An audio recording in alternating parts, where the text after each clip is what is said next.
Et ça nous fait 9 mois. On a entamé déjà le 10e mois qu'on est sans salaire. Donc c'est pourquoi on a décidé de faire une grève de la faim et pour réclamer ces 9 mois de salaire. Et on ne s'est pas mis à une grève comme ça. On a épuisé toutes les voies de recours au Mali. L'appel que je lance aux autorités, qu'ils sachent que nous sommes des Maliens. Il n'y a pas un Malien et un demi-Malien. Nous sommes des Maliens à part entière.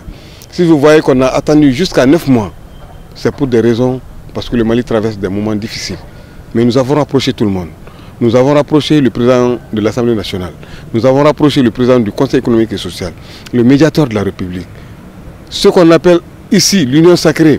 On a rencontré le cardinal Jean Zerbo. On a rencontré Chérif Moran Aïdara. On a écrit au Haut Conseil islamique.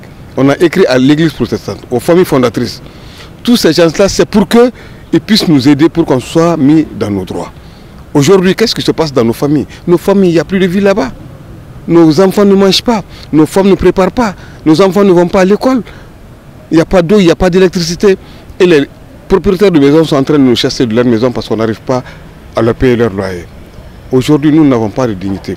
Nous ne vivons pas, nous n'avons pas de dignité, nous n'avons pas d'honneur. Certes, la grève de faim, c'est un moyen pour aboutir aux revendications. Mais en faisant cette grève de faim, il faut que les grévistes sachent bien prendre soin de leur vie. Parce que si, par exemple, quelqu'un décédait au cours de cette grève-là, ça serait une perte. Donc, on les a produit des conseils de prendre soin de leur personne, hein, et de tenir compte de l'espoir que leurs enfants, leurs familles ont pour eux. Un enfant veut toujours voir son père avec lui, quelles que soient les conditions, même s'il ne fait rien, la femme veut avoir son mari. C'est une part de l'histoire qu'ils sont en train d'écrire. Ça va rester. Les cheminots ont grévé, ils ont résisté à la fin. On lance aux autorités, vraiment, c'est de voir la position des cheminots. Le travailleur ne grève pas de gré de cœur. La grève, c'est le dernier recours du travailleur.